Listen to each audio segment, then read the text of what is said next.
Hello बच्चों, आज हम लोग स्टार्ट करने वाले हैं एंडोप्लाज्मिक रेटिकुलम। ठीक है, एंडोप्लाज्मिक रेटिकुलम क्या होता है, ठीक, उसके बारे में हम लोग थोड़ा सा जानते हैं। ठीक, तो उसको समझने के लिए एक छोटा सा डायग्राम बनाते हैं हम लोग। ये हो गया हमारा सेल हो गया, सेल के बीच में होता है न्यूक्लियस। न्यूक्लियस और यहाँ पे जो ये दिख रहा है हमारा, ये जो दिख रहा है इसको हम लोग बोलते हैं सेल मेम्ब्रेन।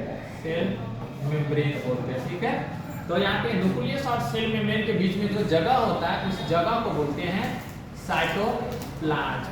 साइटोप्लाज्म बोलते हैं। इसी साइटोप्लाज्म के अंदर में, इसी साइटोप्लाज्म में क्या होता है, बहुत सारे ये कन्वोल्यूटेड नेटवर्क लाइक स्ट्रक्चर फैला हुआ रहता है। साइटोप्लाज्म में नेटवर्क लाइक स्ट्रक्चर फैला हुआ रहता है, जिसी को बोलते हैं हम लोग एंडोप्लाज्मिक रेटिकुलम। एंडोप्लाज्मिक रेटिकुलम बोलते हैं। ठीक है, एंडोप्लाज्मिक रेटिकुलम का डिस्कवर किया था, खोज किया था। एंडोप्लाज्मिक रेटिकुलम का खोज सबसे पहले किया था पोर्टल ईटल नाम के एक साइंटिस्ट थे। पोर्टल ईटल नाम के साइंटिस्ट थे जिन्होंने एंडोप्लाज्मिक रेटिकुलम का खोज किया था। ठीक है, एंडोप्लाज्मिक रेटिकुलम का हम लोग बात करें तो ये जितना भी साइटोप्लाज्मिक कंपोनेंट है उसे बांट देता है दो भागों में। जितना भी साइटोप्लाज्मिक कंपोनेंट है उसे बांट देता है दो भागों में। एक ये बीच वाला जो दिख रहा है, जो वैसा स्पेस जो अपने अंदर में बंद करके रखा है, यानी कि एंडोप्लाज्मिक रेटिकुलम के अंदर में जो स्पेस है उसको हम लोग बोलते हैं लुमिनल स्पेस। लुमिनल।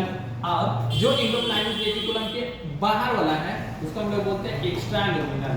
एक्स्ट्रा लुमिनल बोलते हैं, एक्स्ट्रा लुमिनल स्पेस बोलते हैं। तो ये पूरे साइटोप्लाज्म को दो पार्टों में बांट देते हैं, एक लुमिनल और दूसरा एक्स्ट्रा लुमिनल। हम लोग एंडोप्लाज्मिक रेटिकुलम का बात करें तो कुछ पार्ट ऐसा होता है, कुछ पार्ट ऐसा होता है जिसके ऊपर में राइबोसोम बैठा हुआ रहता है, और कुछ पार्ट ऐसा होता है जिसके ऊपर में कोई भी राइबोसोम नहीं होता है। यानी कि हम लोग बात करें टाइप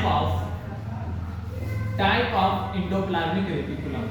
एंडोप्लाज्मिक रेटिकुलम दो तरह का होता है। एक वैसा होता है जिसपे राइबोसोम नहीं पाया जाता, यानी कि absence ऑफ राइबोसोम, राइबोसोम नहीं होता है। उस पार्ट को हम लोग बोलते हैं स्मूथ एंडोप्लाज्मिक रेटिकुलम। और दूसरा वैसा जहाँ पे प्रेजेंस होता है, प्रेजेंस ऑफ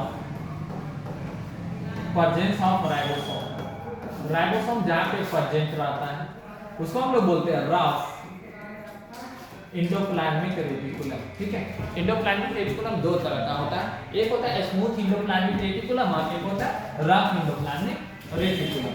हम लोग यदि इसका बात करें स्मूथ एंडोप्लाज्मिक रेटिकुलम का, तो ये फैट के सिंथेसिस में मदद करता है, फैट सिंथेसिस में मदद करता है।